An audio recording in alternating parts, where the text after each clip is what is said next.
Thaina mamangayda kha maikayromda ningthau panba leipak ama leirami. Leibak adu mayai oirap chawi. Leibak adu miyam pumnamak sugunomba tande. Nungsi chanana leiminarami. Leipak adugi maninglomda khun macha ama lei. Ningthaugi konungdagi khara tamna lei. Khul aduda leiba nupasing ayamba matamda mayumda leite. Langfai chatuna thabuk suba chatle. Nongmagi ayuk amada khul aduda leiba wajaw yamna ngangba pisakaba nupa amana makoigi yum adugi ingkolgi machi amada saidangduna leiriba subanomba tandaba tombada asomna hairami. Ho tomba, karino ni nangbo? Nong nganbada ngairi. Numit phawbo tomba haugatri. Thabak suraga leiramni sibo. Nangamai ibo. Suganba lairaba. Chaganba, yangangba haibadu hek tauradana. Tombana noglaga. Mama, kariwa haibigadabano. Adum haibiyo. Adum tazage. Mama gise wari ama sananingi haiba ai chingnei ko. Ho, adumaina gyan taw haibinida. Sese, wari nungaiba masagi tawbani.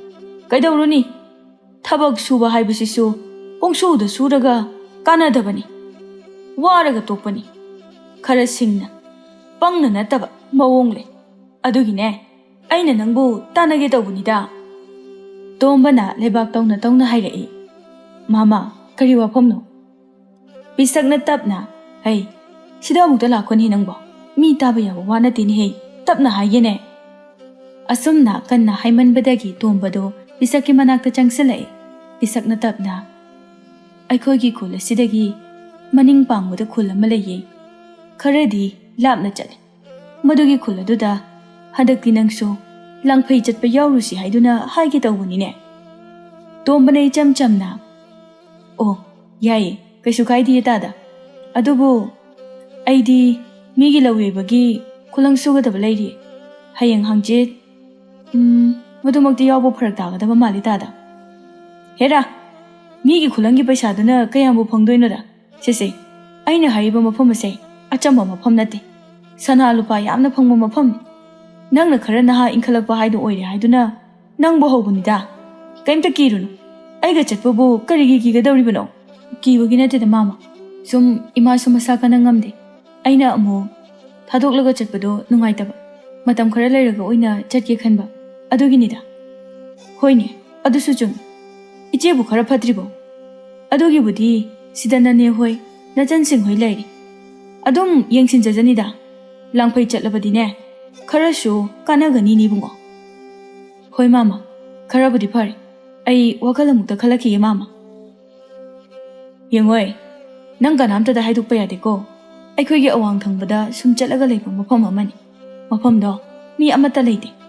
Nahan mo makhoi mi taruk tare chatluri.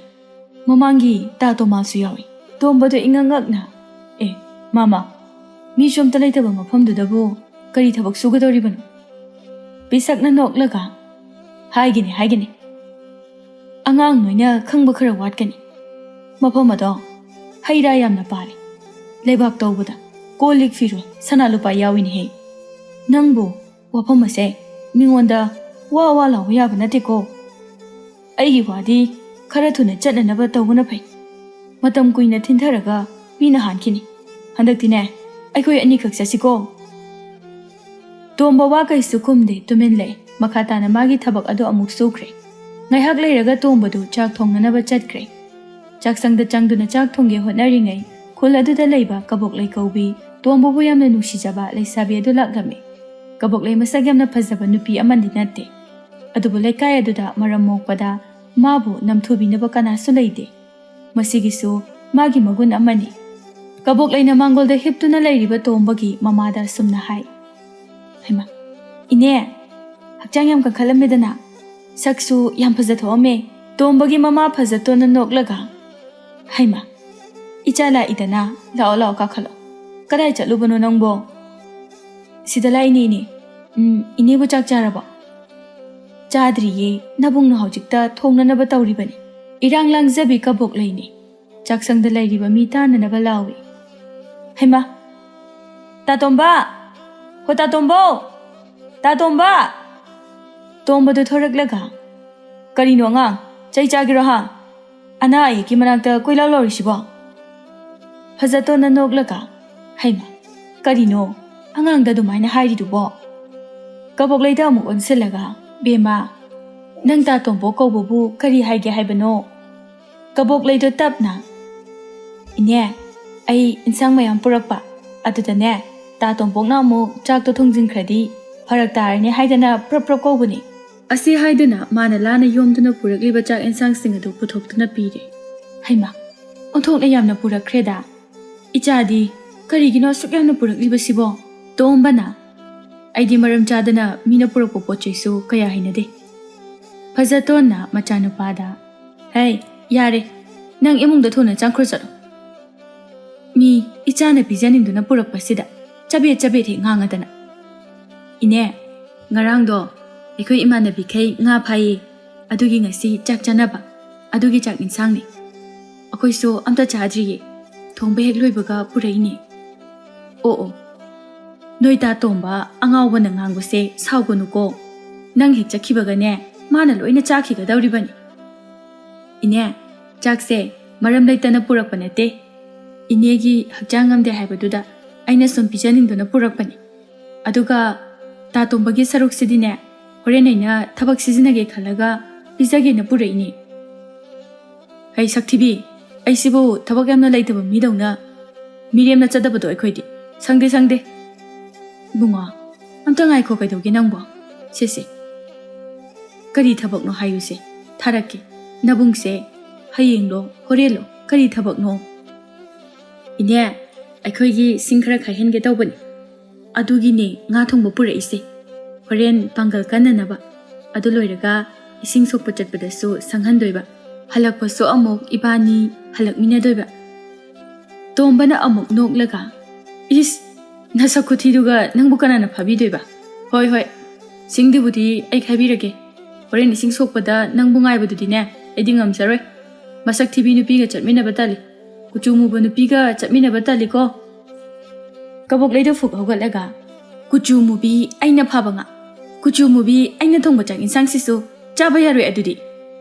ꯇꯣꯝꯕꯁꯨ ꯍꯧꯒꯠꯂꯛꯂꯒ, ꯆꯥꯕꯤꯔꯣꯏ ꯆꯥꯕꯤꯔꯣꯏ, ꯑꯩꯁꯨ ꯏꯈꯨꯠ ꯄꯥꯜꯂꯤꯅ, ꯏꯁꯥꯅ ꯊꯣꯡꯂꯒ ꯑꯗꯨꯝ ꯆꯥꯅꯤ, ꯊꯨꯝꯒꯗ ꯇꯣꯜꯂꯁꯨ ꯆꯥꯒꯦ꯫ ꯂꯥꯛꯄꯤꯅꯨ, ꯍꯣꯔꯦꯟꯒ ꯑꯝꯇ ꯂꯥꯛꯀꯅꯨ꯫ ꯑꯁꯤ ꯍꯥꯏꯔꯝꯂꯒ ꯄ꯭ꯔꯞ ꯄ꯭ꯔꯞ ꯆꯠꯈ꯭ꯔꯦ꯫ ꯐꯖꯇꯣꯟꯅ, ꯀꯕꯣꯛꯂꯩ, ꯁꯥꯎꯅꯨꯅꯦ ꯅꯪꯕꯣ, ꯅꯕꯨꯡꯅ ꯐꯥꯒꯤ ꯇꯧꯕꯅꯤꯅꯦ ꯅꯪꯕꯣ꯫ ꯍꯩ, ꯀꯔꯤꯅꯣꯅꯦ ꯃꯁꯤꯕꯣ, ꯆꯨꯝꯅ ꯐꯖꯅ ꯍꯥꯏꯌꯨꯅꯦ, ꯑꯩꯈꯣꯏꯅ ꯂꯩꯔꯤꯕꯁꯦ ꯃꯤꯒꯤ ꯈꯨꯜ ꯂꯩꯀꯥꯏꯗ ꯁꯩꯗꯥꯡꯗꯨꯅ ꯂꯩꯔꯤꯕꯅꯤ, ꯃꯗꯨ ꯈꯪꯅ ꯆꯠꯂꯨꯅꯦ꯫ ꯏꯃꯥ, ꯀꯕꯣꯛꯂꯩ ꯑꯣꯏꯕꯒꯤ ꯁꯨꯝ ꯐꯥꯒꯤ ꯇꯧꯕꯅꯤꯗ, ꯑꯇꯩꯗꯗꯤ ꯁꯨꯃꯥꯏꯅ ꯍꯥꯏꯕ ꯌꯥꯄꯣꯠꯇꯦ, ꯑꯩꯅ ꯍꯣꯔꯦꯟ ꯁꯤꯡ ꯈꯥꯏꯕ ꯆꯠꯄꯗ ꯑꯗꯨꯝ ꯐꯔ ꯂꯩꯔꯝꯃꯗꯕꯅꯤ꯫ ꯏꯁ, ꯅꯪꯅ ꯈꯪꯕꯤꯔꯤꯕ?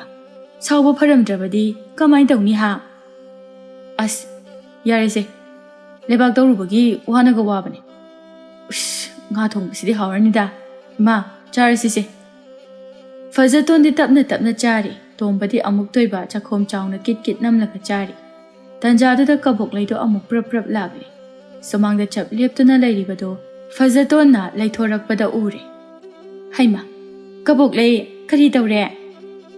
ꯏꯅꯦ, ꯂꯩꯅꯥꯆꯣꯝ ꯀꯥꯎꯔꯝꯃꯦ, ꯑꯗꯨ ꯂꯧꯕ ꯂꯥꯛꯄꯅꯦ꯫ ꯇꯣꯝꯕꯗ ꯍꯥꯏꯐꯦꯠ ꯌꯦꯡꯂꯒ ꯀꯕꯣꯛꯂꯩꯅ, ꯏꯅꯦ, ꯆꯥꯛꯇꯣ ꯄ꯭ꯔꯞ ꯄ꯭ꯔꯞ ꯆꯥꯁꯤꯜꯂꯨ, ꯅꯠꯇ꯭ꯔꯕꯗꯤ ꯅꯅꯥꯛꯇ ꯂꯩꯔꯤꯕ ꯁꯟꯂꯥꯕꯁꯤꯅꯅꯦ ꯂꯣꯏꯅ ꯇꯛꯈꯥꯏꯈꯤꯕ ꯇꯥꯔꯦ, ꯏꯅꯦ ꯆꯥꯅꯤꯡꯉꯥꯏ ꯂꯩꯖꯍꯧꯔꯣꯏ꯫ ꯑꯁꯤ ꯍꯥꯏꯔꯝꯂꯒ ꯃꯥꯒꯤ ꯅꯥꯆꯣꯝ ꯑꯗꯨ ꯂꯧꯔꯒ ꯆꯠꯈ꯭ꯔꯦ꯫ ꯇꯣꯝꯕꯗꯣ ꯃꯆꯤꯟꯗꯣ ꯆꯥꯛ ꯄꯤꯛ ꯊꯟꯅ ꯌꯥꯎꯔꯒ ꯍꯥꯏꯔꯛꯏ, ꯑꯁ, ꯑꯣꯟꯊꯣꯛꯄꯅꯤꯍꯦ ꯗꯥꯎꯒꯗꯤ, ꯉꯔꯥꯡ ꯑꯩꯅ ꯃꯪ ꯅꯨꯡꯉꯥꯏꯇꯦ ꯍꯥꯏꯕꯗꯣ ꯉꯁꯤ ꯃꯪ ꯐꯥꯎꯅꯔꯦꯗꯅ, ꯑꯁ, ꯏꯀꯥꯏꯈ꯭ꯔꯦꯗ꯫ ꯌꯥꯔꯦ ꯌꯥꯔꯦ, ꯆꯥꯛꯇꯣ ꯑꯃꯨꯛꯇ ꯌꯣꯠꯂꯨ, ꯅꯌꯥꯗꯒꯤ ꯆꯥꯛ ꯑꯗꯣ ꯂꯣꯏꯅ ꯇꯥꯔꯦꯅꯦꯍꯦ꯫ ꯑꯁꯨꯝꯅ ꯅꯨꯃꯤꯗꯥꯡ ꯋꯥꯏꯔꯝꯗ ꯇꯣꯝꯕ ꯀꯕꯣꯛꯂꯩ ꯍꯣꯏꯗ ꯂꯥꯛꯂꯦ꯫ ꯀꯕꯣꯛꯂꯩꯒꯤ ꯃꯄꯥ ꯇꯣꯃꯥꯜꯅ, ꯍꯩꯃꯥ, ꯇꯣꯝꯕ, ꯅꯪ ꯂꯥꯛꯑꯦꯗꯅ, ꯂꯥꯛꯑꯣ ꯂꯥꯛꯑꯣ, ꯅꯆꯟꯅꯨꯄꯤ ꯑꯉꯥꯎꯕꯤ ꯑꯁꯤꯒ ꯉꯁꯥꯏ ꯈꯠꯅꯩ ꯍꯥꯏꯅꯦ, ꯃꯥꯟꯅꯔꯨꯅꯨꯀꯣ, ꯃꯁꯦ ꯑꯉꯥꯎꯕꯤꯅꯤ, ꯃꯥꯒꯤ ꯃꯆꯤꯟꯁꯤꯗꯤꯕꯀꯣ ꯀꯟꯈ꯭ꯔꯕ꯫ ꯇꯣꯝꯕꯅ, ꯍꯣꯏ ꯈꯨꯔꯥ, ꯏꯁꯤꯡ ꯈꯥꯏꯅꯕ ꯍꯥꯏꯕꯗꯣ ꯀꯗꯣꯝꯗꯅꯣ? ꯃꯅꯤꯡꯗ ꯆꯪꯉꯣ ꯏꯕꯨꯡꯉꯣ, ꯑꯩꯁꯨ ꯑꯍꯜ ꯑꯣꯏꯔꯕꯅꯤꯅ ꯈ꯭ꯋꯥꯡꯁꯦ ꯌꯥꯗ꯭ꯔꯦ, ꯁꯤꯡꯒ ꯈꯥꯏꯕ ꯍꯥꯏꯕꯗꯣ ꯈꯪꯗ꯭ꯔꯦꯗ ꯇꯧꯔꯤꯁꯦ, ꯉꯝꯗ꯭ꯔꯦ, ꯂꯥꯛꯑꯣ ꯂꯥꯛꯑꯣ꯫ ꯑꯁꯨꯝꯅ ꯁꯤꯡ ꯈꯥꯏꯐꯝꯗ ꯄꯨꯁꯤꯜꯂꯛꯂꯦ, ꯁꯤꯡ ꯈꯥꯏꯕ ꯍꯧꯔꯦ꯫ ꯇꯣꯃꯥꯜꯅ, ꯈꯪꯗ꯭ꯔꯦꯗ ꯏꯕꯨꯡꯉꯣ, ꯌꯨꯝ ꯑꯁꯤꯗ ꯅꯨꯄꯥ ꯑꯀꯟꯕ ꯑꯃ ꯐꯥꯎꯕꯁꯨ ꯂꯩꯇ꯭ꯔꯦꯗꯣ, ꯃꯐꯝ ꯑꯁꯤꯗ ꯂꯩꯕꯁꯦ ꯍꯤꯡꯕꯗ ꯋꯥꯏ ꯍꯥꯏꯗꯨꯅꯅꯦ ꯅꯤꯡꯊꯧ ꯀꯣꯅꯨꯡꯗ ꯃꯈꯣꯏ ꯑꯅꯤꯃꯛ ꯂꯩꯈ꯭ꯔꯦꯗꯣ ꯃꯈꯣꯏꯅ ꯂꯩꯈꯤꯕ ꯑꯁꯤꯗ ꯌꯨꯝ ꯑꯁꯦ ꯏꯍꯥꯡ ꯍꯥꯡꯂꯦꯗꯣ ꯑꯁꯨꯝꯅ ꯋꯥꯔꯤ ꯁꯥꯟꯅꯗꯨꯅ ꯁꯤꯡꯈꯥꯏꯕ ꯂꯣꯏꯁꯤꯜꯂꯦ ꯀꯕꯣꯛꯂꯩꯅ ꯏꯁꯤꯡ ꯆꯥꯏꯁꯦꯟ ꯑꯃꯒ ꯀꯕꯣꯛ ꯈꯣꯏꯗꯨꯝ ꯈꯔꯒ ꯄꯨꯊꯣꯔꯛꯏ ꯀꯕꯣꯛꯂꯩꯒꯤ ꯃꯃꯥꯁꯨ ꯆꯪꯂꯛꯂꯒ ꯍꯩꯃ ꯕꯨꯡꯉꯣ ꯏꯆꯥ ꯂꯥꯛꯏꯗꯅ ꯁꯦ ꯏꯁꯤꯡ ꯊꯛꯎ ꯀꯕꯣꯛ ꯆꯥꯎꯁꯦ ꯄꯤꯔꯣ ꯅꯕꯨꯡꯗ ꯀꯕꯣꯛꯂꯩꯅ ꯇꯣꯝꯕꯗ ꯏꯁꯤꯡꯒ ꯀꯕꯣꯛꯀ ꯄꯤꯔꯝꯃꯤ ꯑꯗꯨꯒ ꯃꯥꯁꯨ ꯐꯝꯊꯔꯛꯏ ꯀꯕꯣꯛꯂꯩꯒꯤ ꯃꯃꯥ ꯂꯩꯔꯤꯛꯅ ꯕꯨꯡꯉꯣ ꯏꯆꯦꯗꯨꯕꯨ ꯈꯔ ꯐꯔꯕ꯭ꯔꯣ ꯉꯥꯏꯍꯥꯛꯇ ꯂꯥꯛꯀꯦ ꯈꯟꯕꯅꯤ ꯍꯦꯛꯇ ꯁꯪꯗꯕ ꯊꯕꯛꯁꯦ ꯍꯌꯦꯡꯗꯤꯅꯦ ꯉꯥꯏꯍꯥꯛ ꯂꯥꯛꯄ ꯇꯥꯔꯦ ꯈꯔ ꯐꯔꯦ ꯏꯟꯗꯣꯝꯆꯥ ꯉꯁꯥꯏꯗꯁꯨ ꯀꯕꯣꯛꯂꯩꯗꯣ ꯑꯩꯈꯣꯏ ꯃꯥꯒ ꯋꯥꯔꯤ ꯁꯥꯟꯅꯈꯤꯕꯅꯤ ꯄꯥꯎꯒ ꯑꯃꯠꯇ ꯇꯝꯗꯕ꯭ꯔꯣ ꯀꯕꯣꯛꯂꯩ ꯈꯨꯝꯗꯦ ꯄꯩꯔꯒ ꯑꯗꯨꯝ ꯂꯩ ꯂꯩꯔꯤꯛꯅ ꯏꯆꯥꯅꯅꯦ ꯃꯇꯦꯡ ꯈꯔ ꯄꯥꯡꯕꯤꯕꯁꯦ ꯏꯃꯥ ꯍꯣꯏꯗꯤ ꯄꯨꯛꯅꯤꯡꯕꯨ ꯅꯨꯡꯁꯤꯗ ꯏꯟꯗꯣꯝꯆꯥ ꯑꯉꯝꯕ ꯃꯇꯦꯡ ꯄꯥꯡꯅꯕꯅꯤꯗ ꯀꯕꯣꯛꯂꯩꯅꯁꯨ ꯑꯩꯈꯣꯏꯒꯤ ꯆꯥꯛ ꯇꯣꯏꯅ ꯊꯣꯡꯕꯤꯔꯤꯗꯨꯗꯤ ꯑꯩꯁꯨ ꯍꯟꯅꯅꯕ ꯇꯧꯔꯒꯦ ꯅꯨꯃꯤꯠꯁꯨ ꯇꯥꯁꯤꯜꯂꯛꯑꯦ ꯑꯁꯨꯝꯅ ꯀꯕꯣꯛꯂꯩꯁꯨ ꯏꯁꯤꯡ ꯁꯣꯛꯄ ꯊꯣꯔꯛꯂꯦ ꯇꯣꯝꯕꯒ ꯂꯣꯏꯅꯅ ꯄꯨꯈ꯭ꯔꯤ ꯌꯧꯔꯦ ꯇꯣꯝꯕꯅ ꯏꯆꯥꯂꯤꯕꯦꯝꯃ ꯀꯔꯤꯅꯣ ꯋꯥꯒ ꯑꯃꯇ ꯉꯥꯡꯗ꯭ꯔꯤꯁꯤꯕꯣ ꯉꯁꯥꯏꯒꯤ ꯉꯥ ꯊꯣꯡꯕꯗꯣ ꯌꯥꯝ ꯍꯥꯎꯋꯤ ꯁꯛꯊꯤꯕꯤ ꯁꯛ ꯐꯖꯕ ꯏꯕꯨꯡ ꯀꯔꯤꯅꯣ ꯌꯨꯝ ꯍꯦꯟꯗꯣꯔꯛꯑꯦ ꯌꯨꯝꯗ ꯆꯪꯕꯤꯍꯧꯔꯣ ꯑꯩꯕꯨ ꯉꯁꯥꯏ ꯀꯩꯅꯣꯝꯃ ꯇꯥꯈꯤꯕꯒꯨꯝ ꯏꯁꯤꯡ ꯁꯣꯛꯄꯗ ꯉꯥꯏꯕꯤꯌꯨ ꯌꯨꯝꯐꯥꯎ ꯊꯤꯟꯕꯤꯌꯨꯅ ꯍꯥꯏꯈꯤꯕꯒꯨꯝ ꯀꯕꯣꯛꯂꯩꯅ ꯑꯃꯨꯛ ꯏꯀꯥꯏꯕꯤꯗ꯭ꯔꯣ ꯁꯛꯊꯤꯕꯤ ꯑꯩꯒ ꯆꯠꯃꯤꯟꯅꯕ ꯌꯥꯔꯅꯤ ꯁꯪꯕꯤꯔꯅꯨ ꯍꯩꯄꯥꯛ ꯏꯁꯤꯡ ꯌꯥꯔꯦ ꯅꯨꯃꯤꯠ ꯇꯥꯗꯣꯔꯦ ꯏꯁꯤꯡꯗꯣ ꯁꯠ ꯁꯣꯛꯀꯠꯂꯣ ꯂꯥꯛꯑꯣ ꯊꯦꯡꯉꯦ ꯍꯥꯟꯅ ꯌꯨꯝꯗ ꯆꯪꯕꯤꯈ꯭ꯔꯣ ꯅꯨꯃꯤꯠ ꯇꯥꯔꯒ ꯀꯩꯗꯧꯔꯒꯦ ꯂꯩꯕꯤꯅꯨ ꯑꯊꯤꯕ ꯃꯤꯒꯤ ꯃꯅꯥꯛꯇ ꯑꯁ ꯃꯤꯒꯤ ꯆꯥꯛꯁꯨ ꯆꯥꯊꯣꯛꯎꯔꯒ ꯌꯥꯝ ꯏꯀꯥꯏ ꯏꯊꯧ ꯐꯖꯅ ꯄꯥꯡꯊꯣꯛꯇ꯭ꯔꯗꯤꯅꯦ ꯏꯁꯤꯡꯗꯣ ꯁꯠ ꯁꯣꯛ ꯍꯜꯂꯁꯦ ꯍꯥꯏꯕꯅꯤꯅꯦ ꯅꯪꯕꯣ ꯀꯕꯣꯛꯂꯩꯗꯨ ꯇꯨꯃꯤꯟꯅ ꯑꯗꯨꯝ ꯐꯝꯂꯒ ꯂꯩ ꯇꯣꯝꯕꯅ ꯍꯥꯏꯕꯒ ꯇꯥꯗꯦ ꯇꯣꯝꯕ ꯀꯕꯣꯛꯂꯩꯒꯤ ꯁꯅꯥꯕꯨꯜꯗꯨ ꯇꯥꯞ ꯂꯧꯔꯒ ꯏꯁꯤꯡ ꯁꯣꯛꯈ꯭ꯔꯦ ꯑꯗꯨꯒ ꯄ꯭ꯔꯞ ꯆꯠꯄ ꯍꯧꯈ꯭ꯔꯦ ꯀꯕꯣꯛꯂꯩꯅ ꯈꯪꯄ꯭ꯔꯦꯛ ꯈꯪꯅ ꯍꯩꯃ ꯀꯩꯅꯣ ꯁꯅꯥꯕꯨꯟꯗꯨ ꯄꯤꯔꯛꯑꯣ ꯑꯁ ꯄꯤꯔꯛꯑꯣꯃꯦ ꯄꯤꯔꯣꯏ ꯑꯝꯇ ꯄꯤꯔꯣꯏꯀꯣ ꯑꯩꯈꯣꯏꯒꯤ ꯁꯅꯥꯕꯨꯟ ꯑꯝꯇ ꯂꯩꯇꯦ ꯑꯩꯒꯤ ꯑꯣꯏꯔꯗꯝꯅꯤ ꯐꯔꯦꯗꯅ ꯁꯤ ꯑꯣꯏꯔꯗꯤ ꯉꯁꯥꯏꯈꯩꯗꯤ ꯂꯥꯎ ꯌꯥꯗꯦ ꯍꯧꯖꯤꯛꯇꯤ ꯒ꯭ꯔꯣꯡ ꯆꯦꯜꯂꯦꯗꯅ ꯑꯁꯨꯝꯅ ꯀꯕꯣꯛꯂꯩ ꯍꯣꯏꯒꯤ ꯊꯣꯡꯒꯥꯜ ꯑꯗꯨ ꯌꯧꯔꯦ ꯆꯪꯂꯝꯗꯥꯏꯗ ꯇꯣꯝꯕꯅ ꯍꯌꯦꯡ ꯂꯧ ꯈꯥꯎꯕ ꯌꯥꯎꯗꯣꯏ ꯅꯠꯇ꯭ꯔꯣ ꯑꯌꯨꯛꯀꯤꯗꯣ ꯀꯩꯒꯤꯅꯣ ꯈꯠꯅꯕ ꯍꯧꯒꯦ ꯇꯧꯕ ꯉꯁꯤꯗꯤ ꯄꯦꯜꯍꯧꯗ꯭ꯔꯦ ꯀꯕꯣꯛꯂꯩꯗꯣ ꯍꯥꯏꯐꯦꯠ ꯁꯨꯒꯠꯂꯝꯂꯒ ꯋꯥ ꯑꯃꯇ ꯈꯨꯝꯂꯝꯗꯅ ꯆꯪꯈ꯭ꯔꯦ ꯇꯣꯝꯕꯁꯨ ꯃꯌꯨꯝꯗ ꯆꯪꯂꯛꯂꯦ ꯃꯃꯥꯅ ꯕꯨꯡꯉꯣ ꯅꯪ ꯂꯥꯛꯑꯕ꯭ꯔꯥ ꯅꯪꯒꯤ ꯃꯥꯃ ꯄꯤꯁꯛꯅꯅꯦ ꯂꯪꯐꯩ ꯆꯠꯄꯒꯤ ꯋꯥꯗꯣ ꯍꯧꯖꯤꯛꯇꯁꯨ ꯑꯃꯨꯛ ꯂꯥꯛꯑꯒ ꯍꯥꯏꯔꯝꯕꯅꯤ ꯇꯣꯝꯕ ꯁꯣꯔ ꯁꯥꯡꯅ ꯍꯣꯟꯊꯔꯒ ꯏꯃꯥ ꯑꯩꯅ ꯂꯪꯐꯩ ꯆꯠꯊꯣꯛꯈ꯭ꯔꯒ ꯏꯃꯥꯁꯨ ꯍꯛꯆꯥꯡ ꯀꯟꯕꯁꯨ ꯅꯠꯇ꯭ꯔꯤ ꯑꯗꯨꯒꯤ ꯁꯨꯝ ꯈꯜꯂꯤꯕꯅꯤ ꯅꯪꯒꯤ ꯃꯥꯃ ꯄꯤꯁꯛꯅ ꯑꯍꯜ ꯑꯣꯏꯕꯗꯨꯗ ꯅꯣꯏ ꯅꯍꯥ ꯈꯔ ꯈꯣꯡꯕꯨ ꯑꯣꯏꯅꯤꯡꯗꯨꯅ ꯇꯧꯔꯤꯕꯅꯤ ꯏꯃꯥꯁꯨ ꯐꯔꯕꯁꯤꯗꯤ ꯍꯌꯦꯡ ꯅꯪ ꯅꯊꯟꯇ ꯆꯠꯄ ꯐꯔꯛ ꯇꯥꯒꯅꯤ ꯂꯪꯐꯩ ꯆꯠꯄ ꯍꯥꯏꯕꯁꯤꯗꯤꯅꯦ ꯃꯌꯥꯝ ꯄꯨꯟꯅ ꯆꯠꯃꯤꯟꯅꯒꯗꯕꯅꯤ ꯅꯨꯃꯤꯗꯥꯡꯗꯣ ꯍꯧꯈ꯭ꯔꯦ ꯅꯣꯡꯉꯥꯜꯂꯒ ꯇꯣꯝꯕꯅ ꯏꯃꯨꯡꯒꯤ ꯊꯕꯛ ꯇꯧꯔꯤꯉꯩ ꯀꯕꯣꯛꯂꯩꯗꯨ ꯐꯦꯠ ꯂꯥꯛꯏ ꯇꯥꯇꯣꯝꯕ ꯂꯣꯏꯗ꯭ꯔꯤꯕꯣ ꯍꯧꯖꯤꯛꯐꯥꯎ ꯃꯤ ꯂꯣꯏ ꯆꯠꯅꯈ꯭ꯔꯦ ꯊꯦꯡꯉꯦ ꯂꯥꯛꯑꯣ ꯂꯣꯏꯔꯦ ꯉꯥꯏꯍꯥꯛ ꯐꯝꯃꯝꯃꯣ ꯀꯕꯣꯛꯂꯩ ꯐꯖꯇꯣꯟꯗ ꯑꯃꯨꯛ ꯑꯣꯟꯁꯤꯟꯗꯨꯅ ꯏꯅꯦ ꯆꯥꯛꯇꯤ ꯀꯃꯥꯏꯅ ꯇꯧꯕ ꯇꯥꯇꯣꯝꯕꯅ ꯂꯧ ꯈꯥꯎꯕ ꯆꯠꯂꯗꯤ ꯇꯨ ꯅꯪ ꯇꯥꯇꯣꯝꯕꯁꯦ ꯃꯧ ꯑꯅꯧꯕꯤꯗꯧꯅ ꯉꯟꯇꯥꯅ ꯃꯝꯂꯤꯉꯩꯗꯒꯤ ꯍꯧꯒꯠꯂꯒꯅꯦ ꯆꯥꯛ ꯊꯣꯡꯉꯤꯁꯤꯅꯤ ꯑꯩꯅ ꯊꯣꯡꯒꯦ ꯍꯥꯏꯕꯁꯨ ꯌꯥꯗꯦ ꯃꯧ ꯑꯅꯧꯕꯤ ꯃꯔꯝ ꯌꯥꯝ ꯃꯣꯛꯄꯤ ꯆꯥꯛ ꯊꯣꯡꯕꯁꯦ ꯂꯣꯏꯔꯒ ꯂꯧ ꯈꯥꯎꯕꯁꯨ ꯑꯃꯨꯛ ꯆꯠꯇꯣꯏꯕ ꯑꯗꯨꯁꯨ ꯑꯌꯨꯛ ꯉꯟꯇꯥꯁꯤꯗ ꯍꯣꯔꯦꯟ ꯅꯨꯡꯊꯤꯟꯁꯨ ꯈꯨꯂꯪ ꯂꯩꯀꯣ ꯅꯣꯏꯁꯦ ꯂꯩꯌꯦ ꯏꯅꯦ ꯀꯩꯗꯧꯕ ꯌꯥꯎꯔꯒꯦ ꯇꯥꯇꯣꯝꯕ ꯂꯥꯛꯍꯜꯂꯔꯣꯏꯗ꯭ꯔꯣꯏꯅꯦ ꯊꯤꯗꯥ ꯑꯉꯥꯎꯕꯤꯁꯤꯗꯤ ꯍꯧꯖꯤꯛꯀꯤ ꯋꯥꯐꯝ ꯂꯣꯏꯗ꯭ꯔꯤ ꯍꯣꯔꯦꯟꯒꯤꯕꯨ ꯂꯥꯛꯀꯅꯤꯗ ꯁꯨꯝ ꯍꯪꯕꯅꯤ ꯇꯟꯖꯥꯗꯨꯗ ꯇꯣꯝꯕꯁꯨ ꯊꯣꯔꯛꯂꯦ ꯌꯥꯔꯦ ꯂꯥꯛꯑꯣ ꯆꯠꯂꯁꯤ ꯀꯕꯣꯛꯂꯩꯗꯨ ꯄ꯭ꯔꯞ ꯍꯧꯒꯠꯂꯒ ꯏꯅꯦ ꯆꯠꯂꯨꯈꯤꯒꯦ ꯇꯥꯇꯣꯝꯕ ꯂꯥꯛꯑꯣ ꯊꯦꯡꯉꯦ ꯂꯥꯛꯑꯣ ꯁꯠ ꯂꯥꯛꯑꯣ ꯊꯦꯡꯉꯗꯤ ꯅꯪ ꯍꯥꯟꯅ ꯆꯠꯂꯝꯕ ꯌꯥꯗ꯭ꯔꯣ ꯐꯝꯃꯒ ꯋꯥꯊꯤ ꯉꯥꯡꯗꯣꯏ ꯁꯔꯣ ꯑꯁ ꯍꯣ ꯂꯝꯕꯤ ꯌꯥꯝ ꯁꯥꯡꯉꯦ ꯃꯤ ꯐꯠꯇꯕ ꯊꯦꯡꯅꯅꯤꯌꯦ ꯀꯤꯖꯩꯌే ꯑꯩꯒ ꯆꯠꯂꯗꯤ ꯊꯦꯡꯅꯔꯣꯏꯗ꯭ꯔꯣ ꯍꯥꯏꯁꯤꯕꯣ ꯊꯦꯡꯅꯔꯁꯨ ꯅꯨꯄꯥ ꯑꯃ ꯌꯥꯎꯔꯗꯤ ꯐꯨꯅꯔꯁꯨ ꯈꯔ ꯐꯩꯗꯅ Ish, aidi isa yam soliko. Mi puna baga dingam jar. Nang bumina phadoi tawradine. Ai kedoni khangbra. Khangde. Aina haidoini. Hoi, pujakro. Aigi thawaidadi ganbiramu haidana. Oh, leikaigi machan machebu ngakpi senbibagi wakhal yaudaba. Is, nang degi chanupisu natana kabok leina. Nakongdo phajana sengto. Pongminaba na chanupi haiba nate. Leikaigi na chanupi haibani. Asam na khana na lakpana lapuk yore. Mayam do thabak sunari. Ahal nupi amana. Tomba, nang akoy kulsida adum lairoko. Nangi hanagi khula duda chakranu. Indon, aigi asengba khori naupam tafam natabanina madusu hegyade do. Mathang chahidadi chakhigadaba male. Abok laidu lau khawba tokthok Tombada munna yengduna lai. Ahal aduna amo. Nungsidro, aikoy khulse chatkiba yaroi ko. Hoi, yam nungsi. Pakhang amana amok marak thatli. Kanabu no nungsirise. Khulsigi ching pa ture. Adagi misu, sasu, sansu. Loinamak. Ahal aduna amo. Hai, chakranu. Adasu nangi ingkolsu laitre hai. Chakranu da. Sidane kanna sunomduna. Ingkola malaina naba. Aikoy mayam so mateng pangani da. Ine, phagi tawbani da. Yumhong toiraga laira tali. Pangcha chapa yapote da. Kabok lagi mamanabi tharik thana. Tatomba, phagi ko tawdo hinmaliko. Somda mi wan thagadawre. Pakhang aduna amo. Wathagi tawbu mido aisu masakhangi. Uhaudrasu. Mayam du tumin noe. Tomba na. O wan thadraba natro. Asam na ayuki kulang loire. Nungthilda kabok lega tombaga chatminakre. Ladugi lau subagi thabak pumloi loibagi makhoi khulgi pakhang leisabi sing nongma chak chana naba ama silame. Numitusu kabok leina tombobo hoba laklame. Kabok le. Aidi sakra nungaitri. Yaurege. Nang chalur. Nathanda chatba talle haragana ne. Asai phaba ai thinbirage lao. Kai wina ngamdrino. Kaisu tawba mandida. Tale ta tomba chatradi aisu chatba tale. Migidi jura ni laktuido. Kulasigi paisa paiba. Masak fazaba nupa khalaga jura sembidi laite. Lairaba aiga jura semdebana angawbi haisini. Kabok leina giri taktuna maram hanglame. Maduda tombana. As, kabok le. Nangbu namana bisinga hongnaraga chatminaba yadabro. Amuksu kabok leina kari maram gino haiduna hanglame. Ai sakthi basida. Aiga chatmina ningdaba oiramgani. Ado oiraso maramda singna dum haibada kaisu saubiroi. Ai sakthi haibada isana khangjai. Hakjangamde kaina nachin thiradana. Tombado kanna nokthoragle. Hey angawbi masidi. Somda ina sedanaba firo leitadana matha sari.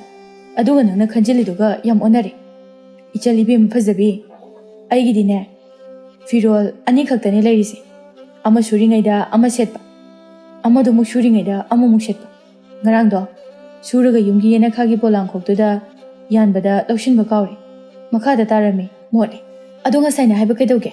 Lairamo. Akhoi ta chaugi firol ahanba laibani ai purake. Ase haraga chenkre. Khambaga nanghaude. Asamna kabok laina fijol puraktuna tombada namduna pide.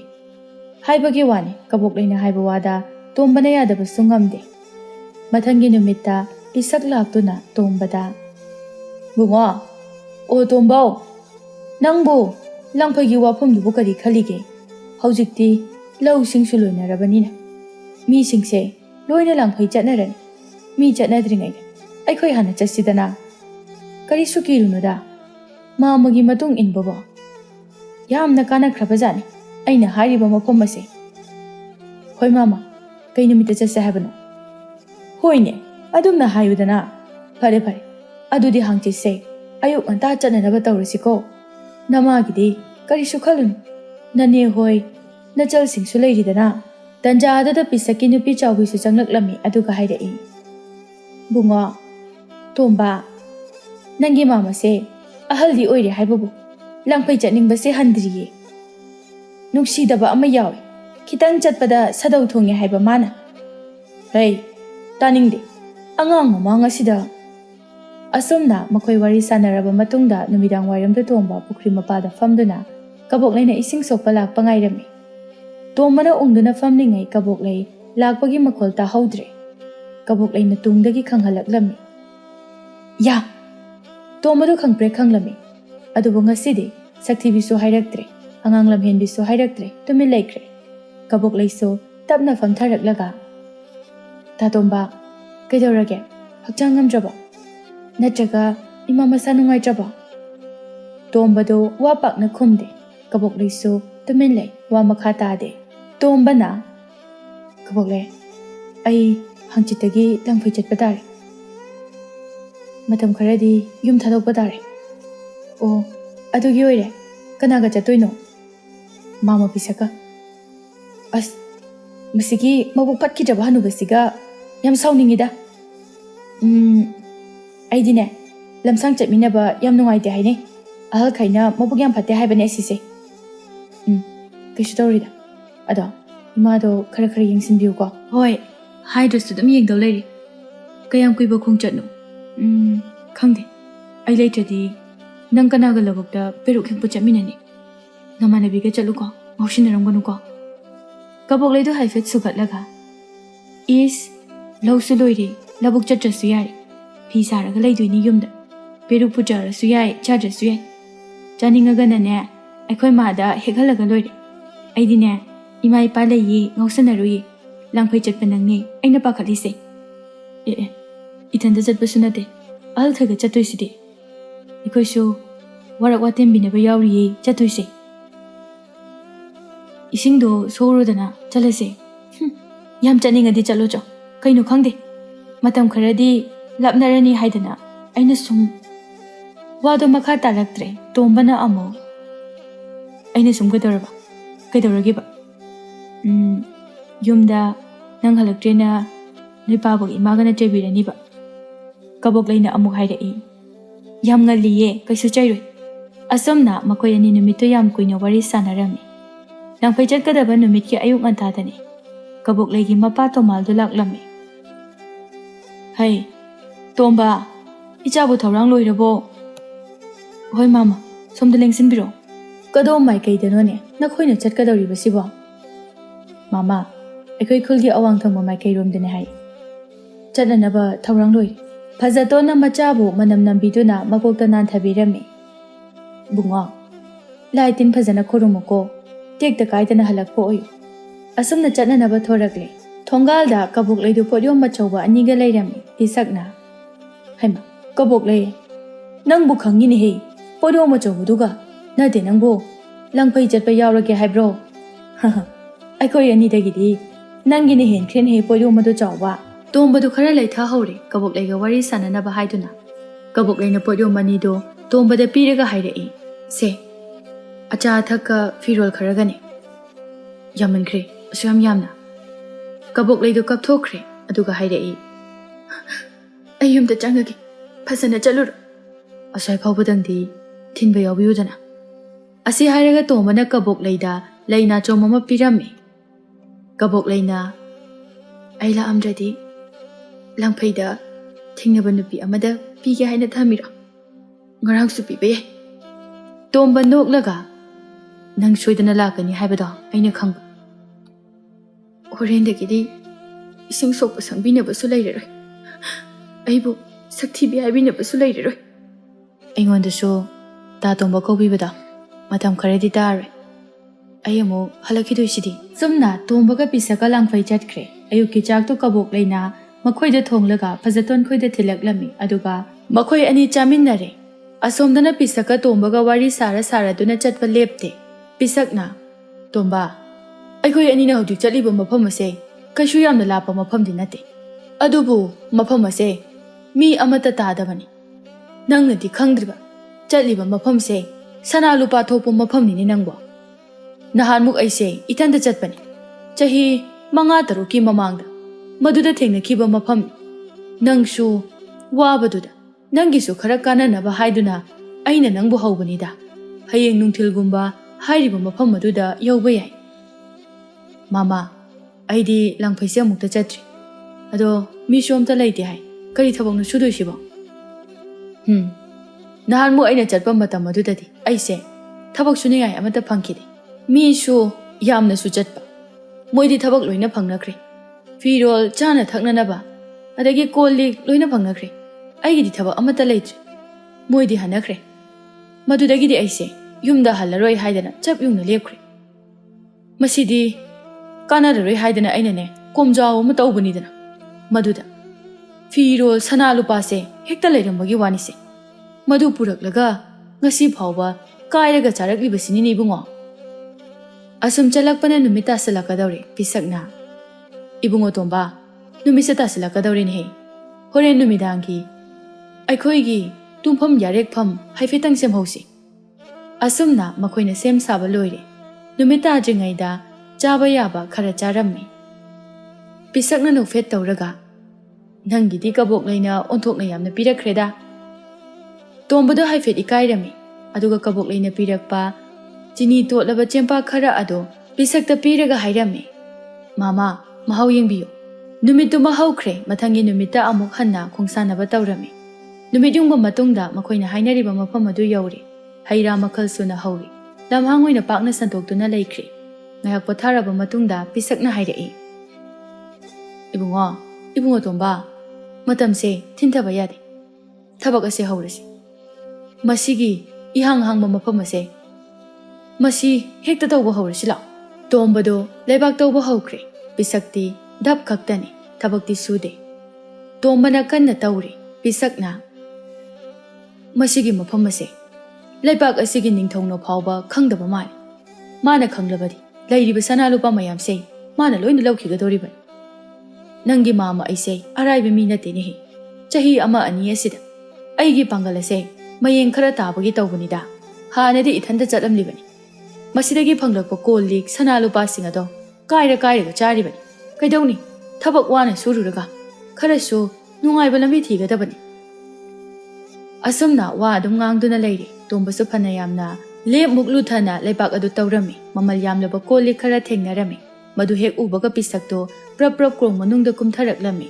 aduga hairai tutu hauredana phangba aina haidra ayamuk tawbirage se aduga ne wa amaga haige yengu asomna kal khamai kaida lebakti yamna kanbani aduga ne asomdana di hena leibani nangna ne naha inkhalakpa haibadu oi nangna asomda changu numit tare nigi matungda mafam asida amu unarasiko nangsu nangi angamba honaroko aikhoi ani sanalupa yambi tanarasi pisakki khara inthokpa manba wangang aduda tombadu khara nungaitre adubu phare chatlo hairabanina maso nupa machani haiduna chatlage haine khalle hoi mama aisu nupa machani laibak changyeng dukhige punsigi ahanba ujarabasu asumna tombado khara khoidau saugatna prap lagle hanna fawba yenglamdana machindaso murum sole punsigi ahanba langphai chatpa kain kamai tawbuno amada su khangdi mi shu tade tawrisi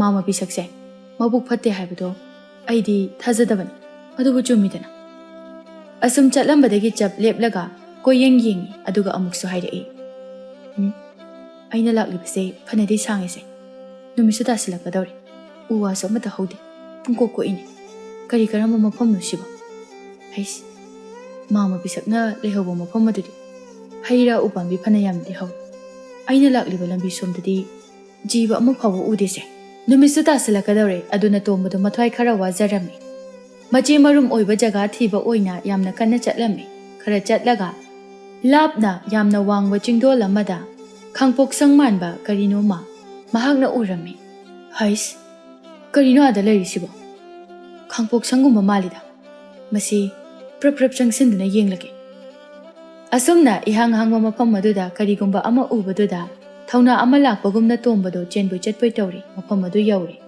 tombana sidi yumnina piktak tawna yam phasai sit naline mibu amata ude amuktabu kawraga yenge yumsibu mi leibro kainomda hangjage ba mi leibidabro yumda ahal oirabi hanubi ama tapna thoraklami hanubidu yamna ahal oire mamai adu haibi akangbagumna khuire mangak adu so thak nikli hanubi aduna tapna Ibungo, oh, isubu kari haigene. Iben, aise langphai lakpani, yumdagi thapna. Ado, numit taruk tare ni da mafam asida leijage, thabak hita sujage tawbani. Isu nupa, lao lao phamusida. Leibadi lei, adubune, hanubi aidi ina kaira khunbasu nate. Nangi thabakti piba ngamloini isu nupa, karam tawni. Iben, thabakti ay adum thizage, numidang se, yarek pham khakta pibiyu.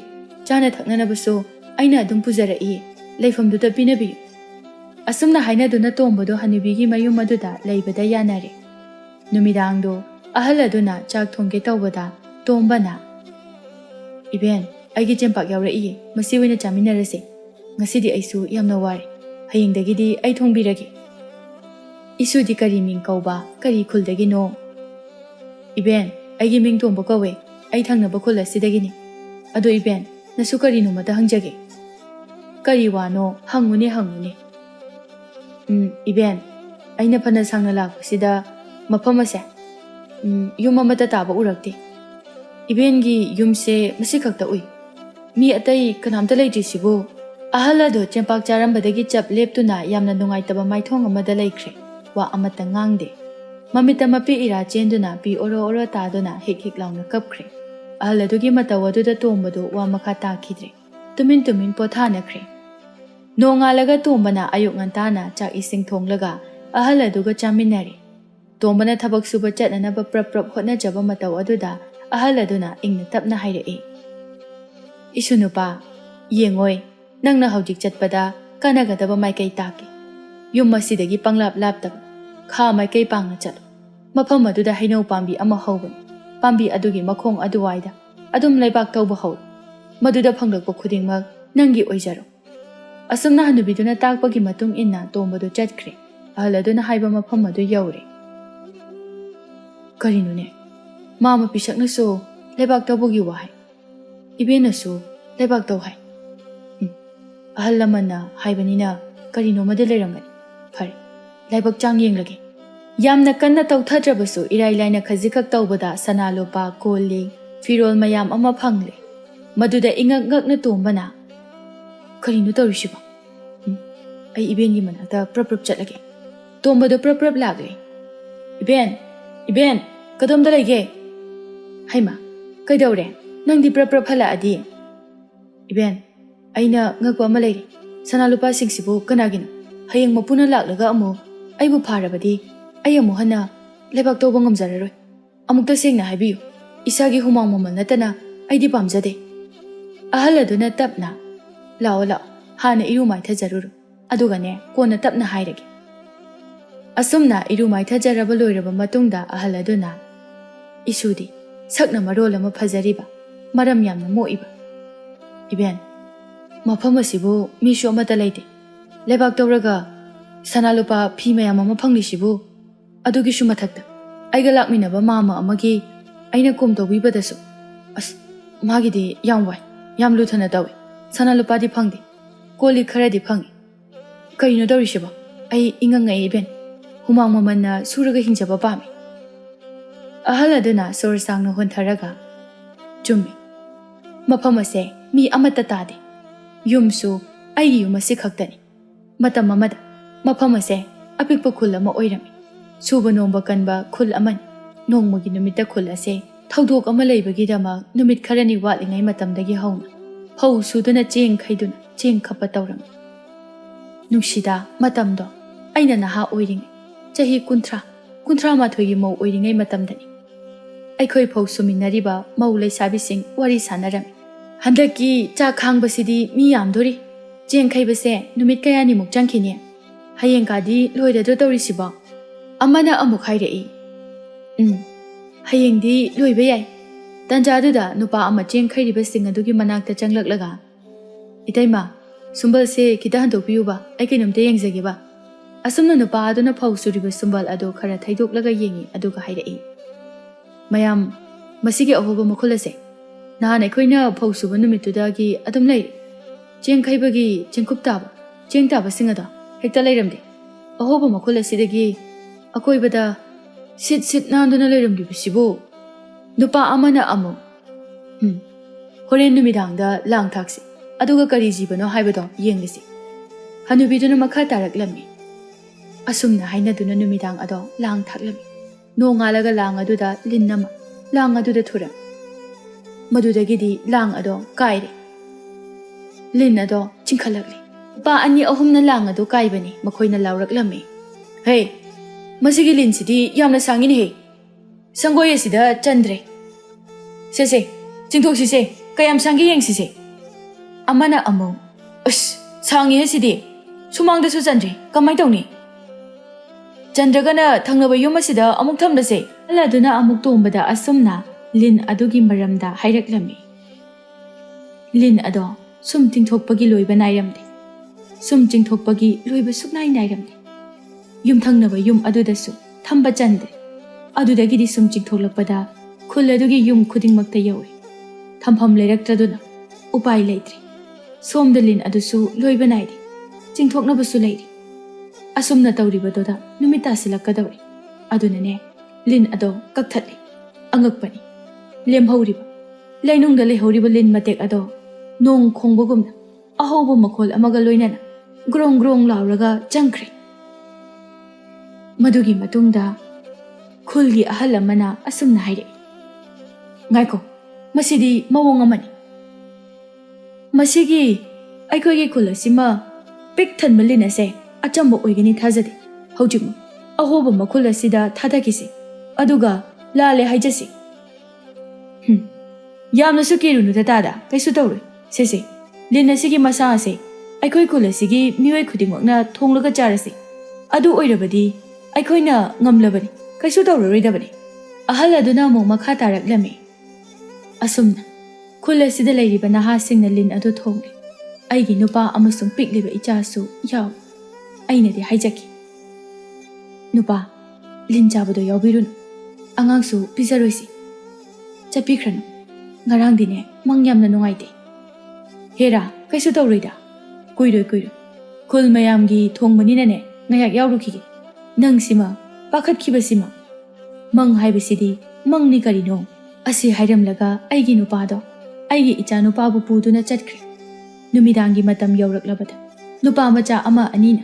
Itaima. Tadadi khara thengna la ani hai. Ado insang se kadai wada thanamuge. Ibungo sangoi machi adude hekta thamamo. Khoisu chatkre. Ngai hak leiragadi leibak manung asida. Nong khongbagumna gurung lawba makhol yamna toina tarami. Aisu karino haiduna khali. Sum tasilakli. Sum toisilakpa aduda makhol ada sum haugalakli. Aisu ithanda leiba kirakpadagi leikaida yum thangnabada laklami. Adubu makhoidi ahal ado mamitagi mapi ira chelaklami. Adubu makhoidi sumang mangolda sangoida ngasagi lin thongba adu chana loina asibagum tumlam. Aina khul adugi mipum khudingmak masa nomduna hogatpani. Adubu makhoidi loina punsigi oina tumkhri. Ngaihaki matungda aigi mitmang maktada pumnamak leinungdu changkhri. Ngasaidagi tumina wari tariba tombana. Iben leinungdu changba haibado matau karamnano. Ahal aduna makha taraklami. Yum ingkhol mioi pumnam laikrak chatlaba. Leipak ado maya launa kathorakduna loina yotkre. Ngaihaki matungdana mafam ase ngasi haujik oiriba phibam asigumna karigumba thodok amata thoktaba saduna jik phauba leiriba asini.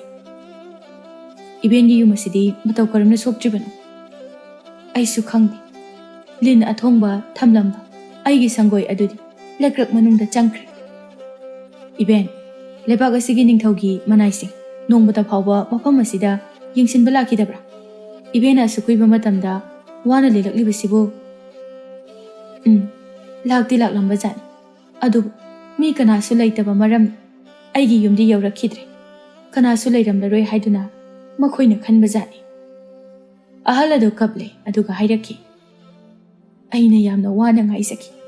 Taibang miyoiba amatang laklabadi haiduna. Adubu ngasidi isu lakledana. Iben petle. Taibang sembiba mapuna aigi awababu ubiri. Aigi lan thumni. ꯍꯩꯅꯧ ꯃꯈꯣꯡꯗꯒꯤ ꯅꯪꯅ ꯇꯧꯔꯤꯕꯗꯣ ꯂꯧꯖꯔꯣ ꯏꯁꯨꯗ ꯅꯕꯦꯟ ꯑꯩꯅ ꯄꯤꯔꯕꯅꯤ ꯏꯕꯦꯟ ꯅꯁꯨꯒ ꯄꯨꯟꯅ ꯍꯟꯈ꯭ꯔꯁꯤ ꯑꯩꯒꯤꯗꯤ ꯏꯃꯥ ꯑꯩꯈꯣꯏ ꯑꯅꯤ ꯈꯛꯇꯅꯤ ꯑꯩꯒꯤ ꯌꯨꯝ ꯑꯗꯨꯗ ꯄꯨꯟꯅ ꯂꯩꯔꯨꯔꯁꯤ ꯏꯁꯨ ꯋꯥꯍꯩ ꯑꯗꯨꯗ ꯈꯛꯇ ꯄꯦꯜꯂꯦ ꯑꯁꯨꯝꯅ ꯃꯈꯣꯏ ꯑꯅꯤ ꯋꯥꯔꯤ ꯁꯥꯟꯅꯔꯝꯃꯤ ꯅꯨꯃꯤꯠ ꯑꯗꯨꯗꯒꯤ ꯍꯧꯔꯒ ꯅꯣꯡꯁꯨ ꯂꯦꯞꯇꯅ ꯌꯥꯝꯅ ꯀꯟꯅ ꯆꯨꯔꯝꯃꯤ ꯑꯁꯣꯝꯗꯅ ꯄꯤꯁꯛꯇꯨ ꯇꯧꯐꯝ ꯂꯥꯛꯐꯝ ꯈꯪꯗꯗꯨꯅ ꯃꯌꯨꯝ ꯇꯥꯅ ꯆꯦꯟꯈ꯭ꯔꯦ ꯀꯕꯣꯛꯂꯩꯁꯨ ꯐꯖꯇꯣꯟꯕꯨ ꯂꯦꯞꯇꯅ ꯌꯦꯡꯁꯤꯟꯕꯤꯔꯤ ꯄꯤꯁꯛꯅ ꯄ꯭ꯔꯞ ꯄ꯭ꯔꯞ ꯆꯦꯜꯂꯛꯄ ꯑꯗꯨ ꯎꯕꯗ ꯀꯕꯣꯛꯂꯩꯗꯨ ꯌꯥꯝꯅ ꯍꯔꯥꯎꯅ ꯃꯥꯃꯥ ꯇꯥꯇꯣꯝꯕꯗꯤ ꯏꯕꯦꯝꯃ ꯃꯥꯗꯤ ꯂꯥꯛꯎ ꯌꯥꯗꯦ ꯅꯣꯡ ꯍꯥꯡꯕ ꯉꯥꯏꯈꯤꯒꯦ ꯁꯅꯥ ꯂꯨꯄꯥ ꯈꯔ ꯌꯥꯝꯅ ꯊꯤꯈꯤꯒꯦ ꯍꯥꯏꯗꯅ ꯁꯤꯈꯥꯡ ꯈꯥꯡꯂꯒ ꯂꯩꯍꯧꯔꯕꯅꯤ ꯑꯗ ꯇꯥꯕꯗ ꯀꯕꯣꯛꯂꯩꯅ ꯐꯖꯇꯣꯟꯗ ꯏꯅꯦ ꯑꯩꯗꯤ ꯏꯆꯤꯡ ꯆꯤꯡꯉꯦ ꯑꯁ ꯇꯥꯇꯣꯝꯕꯗꯨꯕꯨ ꯅꯣꯡ ꯃꯔꯛꯁꯤꯗ ꯀꯃꯥꯏꯅꯕꯨ ꯂꯩꯔꯝꯗꯣꯏꯅꯣ ꯐꯖꯇꯣꯟꯁꯨ ꯈꯔ ꯅꯨꯡꯉꯥꯏꯇꯅ ꯄꯨꯟꯅ ꯍꯟꯃꯤꯟꯅꯔꯛꯂꯕꯗꯤ ꯅꯨꯡꯉꯥꯏꯒꯗꯕꯅꯤ ꯍꯣꯏꯗ ꯆꯠꯈꯤꯕꯁꯨ ꯅꯨꯃꯤꯠ 4-5ꯅꯤꯗ ꯉꯥꯏꯔꯤ ꯅꯣꯡ ꯍꯥꯡꯂꯒ ꯂꯥꯛꯆꯔꯁꯅꯤ ꯑꯁꯨꯝꯅ ꯋꯥꯅ ꯉꯥꯏꯔꯤ ꯅꯣꯡꯁꯨ ꯍꯥꯡꯈ꯭ꯔꯦ ꯇꯣꯝꯕ ꯃꯌꯨꯝꯗ ꯍꯟꯅꯅꯕ ꯊꯧꯔꯥꯡ ꯇꯧꯔꯝꯃꯤ ꯑꯍꯜ ꯑꯗꯨꯗ ꯑꯃꯨꯛꯁꯨ ꯏꯕꯦꯟ ꯃꯐꯝꯁꯤꯗ ꯏꯕꯦꯟ ꯏꯊꯟꯇ ꯂꯩꯍꯧꯕꯗꯣ ꯑꯩ ꯌꯥꯝ ꯅꯨꯡꯉꯥꯏꯔꯣꯏ ꯑꯩꯒꯤ ꯈꯨꯜꯗ ꯆꯠꯂꯁꯦꯕ ꯑꯍꯜ ꯑꯗꯨꯅ ꯁꯨꯛꯌꯥ ꯌꯥꯗ꯭ꯔꯦ ꯑꯗꯨꯒ ꯍꯥꯏꯔꯛꯈꯤ ꯏꯁꯨꯒꯤ ꯋꯥꯍꯩ ꯃꯁꯤꯅꯅꯦ ꯍꯦꯟꯅ ꯄꯦꯟꯈ꯭ꯔꯦ ꯑꯩꯒꯤ ꯅꯨꯡꯁꯤꯔꯕ ꯈꯨꯜ ꯑꯁꯤꯗ ꯑꯩꯒꯤ ꯑꯔꯣꯏꯕ ꯑꯣꯏꯔꯒꯦ ꯀꯞꯇꯨꯅ ꯑꯗꯨꯝ ꯄꯨꯟꯁꯤꯁꯦ ꯂꯦꯟꯈ꯭ꯔꯒꯦ ꯑꯩꯒꯤ ꯃꯤꯠꯃꯥꯡꯃꯛꯇꯗ ꯊꯣꯛꯈꯤꯕ ꯑꯀꯤꯕ ꯊꯧꯗꯣꯛ ꯀꯌꯥ ꯑꯗꯨꯕꯨ ꯅꯤꯡꯁꯤꯡꯗꯨꯅ ꯑꯍꯜ ꯑꯗꯨꯅ ꯇꯣꯝꯕꯗ ꯁꯅꯥ ꯂꯨꯄꯥ ꯐꯤꯔꯣꯜ ꯈꯔꯒꯁꯨ ꯑꯃꯨꯛꯀ ꯄꯤꯔꯝꯃꯤ ꯇꯦꯛꯇ ꯀꯥꯏꯗꯅ ꯌꯨꯝ ꯌꯧꯗꯨꯅ ꯅꯨꯡꯉꯥꯏ ꯌꯥꯏꯐꯅ ꯄꯥꯜꯂꯨꯀꯣ ꯏꯁꯨꯁꯤꯗꯤ ꯑꯁꯝꯅ ꯇꯣꯝꯕꯁꯨ ꯊꯣꯔꯛꯂꯦ ꯂꯝꯕꯤ ꯆꯠꯅ ꯆꯠꯅ ꯃꯥꯅ ꯈꯜꯂꯤ ꯏꯕꯦꯟꯁꯦ ꯑꯣꯟꯊꯣꯛꯅ ꯅꯨꯡꯉꯥꯏꯈꯤꯗ꯭ꯔꯦꯗ ꯃꯊꯟꯇ ꯑꯩꯕꯨ ꯀꯣꯅꯨꯡꯗ ꯆꯪꯂꯒ ꯅꯤꯡꯊꯧꯗ ꯋꯥꯀꯠꯁꯤꯔꯥ ꯃꯗꯨꯅ ꯐꯔꯅꯤ ꯑꯁꯤ ꯍꯥꯏꯗꯨꯅ ꯅꯤꯡꯊꯧꯒꯤ ꯀꯣꯅꯨꯡꯗ ꯂꯥꯛꯂꯤ ꯇꯣꯝꯕꯁꯨ ꯋꯥꯔꯤ ꯄꯨꯝꯕ ꯂꯤꯔꯦ ꯇꯝꯂꯦ ꯑꯗꯨꯒ ꯃꯥꯗꯤ ꯃꯌꯨꯝꯗ ꯍꯜꯂꯛꯂꯦ ꯇꯣꯝꯕꯅ ꯃꯌꯨꯝꯗ ꯇꯦꯛꯇ ꯀꯥꯏꯗꯅ ꯍꯜꯂꯛꯄꯗ ꯐꯖꯇꯣꯟ ꯑꯃꯁꯨꯡ ꯀꯕꯣꯛꯂꯩ ꯍꯔꯥꯎꯕꯅ ꯂꯣꯏꯔꯝꯃꯤ ꯄꯨꯔꯛꯂꯤꯕ ꯁꯅꯥ ꯂꯨꯄꯥ ꯃꯌꯥꯝ ꯑꯗꯨꯁꯨ ꯂꯩꯀꯥꯏꯅ ꯂꯣꯏꯅ ꯈꯪꯈ꯭ꯔꯦ ꯌꯥꯝꯅ ꯃꯨꯟꯅ ꯃꯔꯝ ꯈꯪꯗ꯭ꯔꯕꯁꯨ ꯂꯪꯐꯩ ꯆꯠꯂꯨꯕꯗꯒꯤ ꯁꯅꯥ ꯂꯨꯄꯥ ꯌꯥꯝꯅ ꯐꯪꯂꯦ ꯍꯥꯏꯅ ꯈꯟꯈ꯭ꯔꯦ ꯄꯤꯁꯛꯇꯤ ꯇꯣꯝꯕꯒꯤ ꯁꯅꯥ ꯂꯨꯄꯥꯁꯤꯡ ꯑꯗꯨꯗ ꯀꯜꯂꯛꯄꯅ ꯂꯣꯏꯔꯦ ꯅꯨꯃꯤꯠ ꯑꯗꯨꯒꯤ ꯅꯨꯃꯤꯗꯥꯡ ꯋꯥꯏꯔꯝꯗ ꯅꯤꯡꯊꯧꯒꯤ ꯁꯒꯣꯜ ꯂꯥꯟꯃꯤꯅ ꯄꯥꯎꯖꯦꯜ ꯂꯥꯛꯂꯝꯃꯤ ꯇꯥꯎ ꯇꯥꯎ ꯇꯥꯎ ꯇꯥꯗꯕꯁꯨ ꯇꯥꯍꯧꯔꯣ ꯈꯪꯗꯕꯁꯨ ꯈꯪꯍꯧꯔꯣ ꯍꯅꯨꯕꯤ ꯑꯃꯈꯛ ꯂꯩꯕ ꯈꯨꯜꯗ ꯂꯥꯡꯐꯩ ꯆꯠꯂꯨꯕ ꯃꯤꯑꯣꯏ ꯑꯅꯤ ꯑꯗꯣ ꯍꯌꯦꯡꯒꯤ ꯅꯨꯃꯤꯠꯇ ꯀꯣꯅꯨꯡꯗ ꯂꯥꯛꯀꯗꯕꯅꯤ ꯅꯤꯡꯊꯧ ꯑꯉꯝ ꯑꯊꯧ ꯌꯥꯎꯅ ꯃꯐꯝ ꯑꯗꯨꯗ ꯆꯠꯀꯅꯤ ꯂꯝꯕꯤ ꯇꯥꯛꯀꯗꯕꯅꯤ ꯃꯅꯥ ꯃꯊꯨꯝ ꯆꯥꯎꯅ ꯄꯤꯒꯅꯤ ꯋꯥꯗꯨ ꯇꯥꯕꯗ ꯄꯤꯁꯛꯇꯤ ꯍꯔꯥꯎꯕꯅ ꯂꯣꯏꯈ꯭ꯔꯦ ꯄ꯭ꯔꯞ ꯄ꯭ꯔꯞ ꯂꯥꯛꯂꯒ ꯇꯣꯝꯕꯗ ꯍꯥꯏꯔꯝꯃꯤ ꯍꯩ ꯇꯣꯝꯕ ꯍꯌꯦꯡꯁꯦ ꯅꯪꯗꯤ ꯂꯥꯛꯑꯅꯨ ꯏꯕꯨꯡꯉꯣ ꯅꯪꯗꯤ ꯉꯔꯥꯡꯗ ꯂꯥꯛꯄꯗ ꯉꯥꯏꯔꯤ ꯋꯥꯔꯝꯃꯅꯤ ꯄꯣꯊꯥꯖꯔꯣ ꯅꯪ ꯃꯥꯝꯃ ꯑꯣꯏꯅ ꯆꯠꯂꯨꯔꯒꯦ ꯍꯣꯏ ꯃꯥꯝꯃ ꯑꯗꯣ ꯃꯥꯝꯃ ꯅꯤꯡꯊꯧꯅ ꯆꯩꯔꯥꯛ ꯄꯤꯔꯕꯗꯤ ꯍꯦꯔꯥ ꯑꯗꯨꯒꯤꯗꯤ ꯅꯪꯒꯤ ꯃꯥꯝꯃ ꯂꯩꯔꯤꯁꯤꯗꯤ ꯑꯩꯅ ꯐꯅꯅꯕ ꯂꯣꯏꯅ ꯁꯤꯟꯒꯅꯤ ꯑꯁꯨꯝꯅ ꯅꯣꯡꯉꯥꯜꯂꯒ ꯄꯤꯁꯛ ꯑꯃꯗꯤ ꯅꯤꯡꯊꯧꯒꯤ ꯑꯉꯝ ꯑꯊꯧꯁꯤꯡ ꯌꯥꯎꯅ ꯍꯅꯨꯕꯤꯒꯤ ꯂꯩꯐꯝ ꯑꯗꯨꯗ ꯈꯣꯡꯁꯥꯜꯂꯝꯃꯤ ꯄꯤꯁꯛ ꯑꯃꯁꯨꯡ ꯃꯃꯥꯡ ꯊꯪꯕ ꯂꯥꯡꯃꯤꯁꯤꯡ ꯑꯗꯨꯗꯤ ꯁꯅꯥ ꯂꯨꯄꯥꯒꯤ ꯋꯥꯈꯜꯗ ꯀꯂꯛ ꯃꯤꯍꯧꯕꯒ ꯂꯣꯏꯅꯅ ꯆꯠꯂꯤꯕꯅꯤ ꯄꯤꯁꯛꯅ ꯅꯍꯥꯟꯗꯣ ꯅꯣꯡ ꯆꯨꯔꯝꯗ꯭ꯔꯕꯗꯤ ꯈꯪꯒꯗꯕꯅꯤ ꯑꯩꯁꯨ ꯅꯣꯡ ꯆꯨꯕꯗꯨꯗ ꯌꯨꯝꯗ ꯆꯦꯟꯕꯅꯤ ꯂꯥꯟꯃꯤ ꯑꯃꯅ ꯏꯌꯥꯝꯕ ꯑꯩꯉꯣꯟꯗ ꯃꯐꯝ ꯇꯥꯛꯄꯤꯌꯨꯀꯣ ꯂꯥꯡꯒꯅꯨꯀꯣ ꯅꯣꯏ ꯑꯩꯈꯣꯏ ꯑꯍꯜ ꯑꯣꯏꯔꯕ ꯏꯕꯦꯟꯕꯨꯅꯦ ꯂꯧꯕ ꯆꯠꯂꯤꯕꯅꯤ ꯁꯅꯥ ꯂꯨꯄꯥꯒꯤ ꯋꯥꯗꯣ ꯑꯃꯨꯛꯇ ꯉꯥꯏꯈꯣ ꯑꯁꯨꯝꯅ ꯃꯈꯣꯏꯅ ꯈꯔ ꯆꯠꯂꯕ ꯃꯇꯨꯡꯗ ꯍꯅꯨꯕꯤꯒꯤ ꯃꯥꯏꯀꯩ ꯄꯥꯡꯂꯛꯄꯗ ꯂꯝꯕꯤꯗꯨ ꯌꯧꯁꯤꯜꯂꯣ ꯍꯥꯏꯕ ꯁꯨꯡꯅꯥꯏ ꯅꯥꯏꯗ꯭ꯔꯦ ꯑꯗꯨꯃꯛ ꯃꯆꯤ ꯂꯦꯡꯗꯅ ꯂꯩꯊꯣꯛꯈ꯭ꯔꯦ ꯀꯔꯤ ꯇꯧꯔꯕꯅꯣ ꯍꯥꯏꯅ ꯑꯃꯥꯏꯕ ꯑꯃꯥꯏꯕꯤ ꯌꯦꯡꯕꯗ ꯃꯥꯏꯕꯅ ꯍꯥꯏꯔꯛꯏ ꯏꯅꯤꯡꯊꯧ ꯑꯍꯜ ꯑꯣꯏꯔꯕꯤ ꯅꯨꯄꯤ ꯑꯃꯈꯛꯅ ꯅꯥꯄꯜ ꯀꯥꯕ ꯂꯟ ꯊꯨꯝꯗ ꯃꯤꯍꯧꯕ ꯃꯤꯅ ꯃꯥꯡ ꯊꯪꯍꯟꯕꯤꯔꯛꯀꯅꯨ ꯍꯥꯏꯔꯛꯏ ꯃꯥꯒꯤ ꯃꯅꯥꯛꯇ ꯂꯥꯛꯀꯦ ꯍꯥꯏꯔꯕꯗꯤ ꯅꯍꯥꯟ ꯅꯣꯡꯃ ꯃꯐꯝ ꯑꯁꯤꯗ ꯂꯥꯛꯂꯝꯕ ꯏꯁꯨ ꯇꯣꯝꯕꯗꯨꯅ ꯃꯥꯡ ꯊꯥꯅ ꯄꯨꯕꯤꯔꯛꯎ ꯍꯥꯏꯅ ꯍꯥꯏꯔꯛꯏ ꯋꯥꯁꯦ ꯇꯥꯕꯗ ꯅꯤꯡꯊꯧꯒꯤ ꯌꯥꯊꯪ ꯃꯇꯨꯡ ꯏꯟꯅ ꯇꯣꯝꯕꯕꯨ ꯀꯧꯔꯗꯨꯅ ꯂꯥꯛꯏ ꯇꯣꯝꯕꯅ ꯃꯥꯡ ꯊꯥꯗꯨꯅ ꯆꯠꯄꯗꯒꯤꯗꯤ ꯂꯝꯕꯤꯗꯨ ꯌꯥꯝꯅ ꯊꯨꯅ ꯌꯧꯈ꯭ꯔꯦ ꯃꯐꯝ ꯑꯗꯨ ꯌꯧꯔꯗꯨꯅ ꯇꯣꯝꯕꯅ ꯑꯍꯜ ꯑꯗꯨꯕꯨ ꯈꯨꯔꯨꯝꯖꯔꯝꯃꯤ ꯀꯧꯖꯔꯝꯃꯤ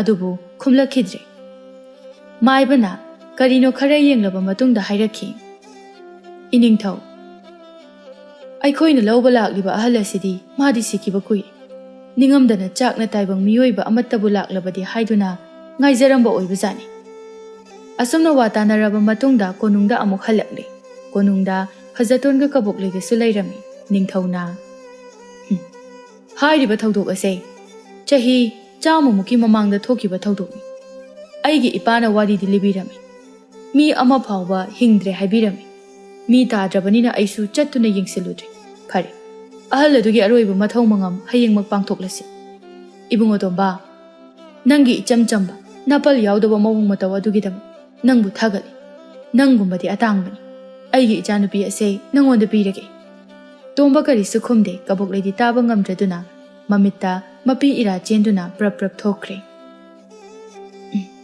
ꯁꯣꯏꯗꯅ ꯌꯥꯈ꯭ꯔꯅꯤ꯫ ꯅꯤꯡꯊꯧꯒꯤ ꯃꯆꯥꯅꯨꯄꯤꯗꯤ ꯃꯁꯛꯁꯨ ꯐꯖꯩ, ꯑꯩꯗꯤ ꯁꯛ ꯌꯥꯝꯅ ꯊꯤ꯫ ꯃꯍꯥꯛ ꯍꯤꯛ ꯍꯤꯛ ꯂꯥꯎꯅ ꯀꯞꯊꯣꯛꯈ꯭ꯔꯦ꯫ ꯑꯁꯣꯝꯗꯅ ꯅꯤꯡꯊꯧꯅ ꯑꯃꯨꯛ ꯃꯈꯥ ꯇꯥꯔꯛꯏ꯫ ꯍꯥꯏꯌꯣ ꯍꯥꯏꯌꯣ, ꯅꯪꯅ ꯀꯔꯤ ꯈꯜꯂꯤꯕ? ꯏꯅꯤꯡꯊꯧ, ꯅꯅꯥꯏ ꯑꯩꯗꯤ ꯏꯆꯝ ꯆꯝꯅ ꯍꯤꯡꯖꯕꯅꯤ, ꯌꯥꯝꯅ ꯃꯇꯤꯛ ꯆꯥꯖꯗꯦ꯫ ꯏꯅꯤꯡꯊꯧꯒꯤ ꯏꯆꯥꯒꯤ ꯊꯃꯣꯏ ꯃꯁꯛ ꯈꯪꯗꯅ ꯋꯥꯐꯝ ꯑꯗꯣ ꯌꯥꯕ ꯉꯝꯖꯔꯣꯏ꯫ ꯑꯩꯗꯤ ꯑꯩꯒꯤ ꯅꯨꯡꯁꯤꯅꯖꯕꯤ ꯃꯍꯥꯛ ꯑꯗꯨꯒ ꯏꯆꯝ ꯆꯝꯅ ꯍꯤꯡꯖꯒꯦ꯫ ꯏꯅꯤꯡꯊꯧ, ꯏꯅꯤꯡꯊꯧꯒꯤ ꯏꯆꯥꯒꯤꯗꯃꯛꯇꯗꯤ ꯑꯩ ꯃꯇꯤꯛ ꯆꯥꯗꯦ꯫ ꯅꯤꯡꯊꯧꯅ ꯇꯣꯝꯕꯒꯤ ꯋꯥꯐꯝ ꯑꯗꯨꯗ ꯑꯣꯟꯊꯣꯛꯅ ꯅꯨꯡꯁꯤꯈ꯭ꯔꯦꯗ ꯏꯆꯥꯁꯤꯗꯤ꯫ ꯐꯔꯦ ꯐꯔꯦ, ꯑꯗꯨ ꯑꯣꯏꯔꯕꯗꯤ ꯅꯪꯒꯤ ꯌꯨꯝ ꯀꯩ ꯄꯥꯟꯕꯗ ꯑꯋꯥꯠ ꯑꯄꯥ ꯍꯤꯡꯈꯣꯜ ꯄꯨꯝꯅꯃꯛ ꯑꯩꯅ ꯄꯤꯒꯅꯤ, ꯅꯪꯒꯤ ꯊꯃꯣꯏ ꯁꯦꯡꯕꯒꯤ ꯃꯍꯩ ꯑꯣꯏꯅ꯫ ꯁꯣꯝꯗ ꯇꯣꯝꯕꯅ ꯀꯕꯣꯛꯂꯩꯕꯨ ꯇꯥꯟꯅꯔꯛꯂꯝꯃꯤ꯫ ꯀꯕꯣꯛꯂꯩ, ꯀꯩꯅꯣ ꯀꯧꯕꯒ ꯇꯥꯗꯈꯩ ꯄ꯭ꯔꯞ ꯄ꯭ꯔꯞ ꯆꯠꯂꯤꯗꯨꯕꯣ? ꯀꯩꯁꯨ ꯇꯧꯗꯦ꯫ ꯃꯥꯒꯤ ꯃꯇꯧ ꯈꯪꯂꯕ ꯇꯣꯝꯕꯅ ꯋꯥꯔꯤ ꯄꯨꯝꯕ ꯂꯤꯔꯝꯃꯤ꯫ ꯑꯁꯨꯝꯅ ꯃꯈꯣꯏ ꯑꯅꯤ ꯑꯃꯁꯨꯡ ꯃꯃꯥꯒ ꯅꯨꯡꯉꯥꯏ ꯌꯥꯏꯐꯅ ꯄꯥꯟꯈꯤꯔꯝꯃꯤ꯫ ꯑꯁꯣꯝꯗꯅ ꯑꯍꯜ ꯑꯗꯨꯒꯤ ꯇꯧꯐꯝ ꯊꯣꯛꯄ ꯄꯨꯝꯅꯃꯛ ꯄꯥꯡꯊꯣꯛꯂꯝꯃꯤ꯫ ꯏꯆꯝ ꯆꯝꯕ ꯀꯂꯛ ꯃꯤꯍꯧꯕ ꯌꯥꯎꯗꯕ ꯃꯤꯁꯤꯡꯅ ꯇꯨꯡꯗ ꯑꯐꯕ ꯑꯣꯏ꯫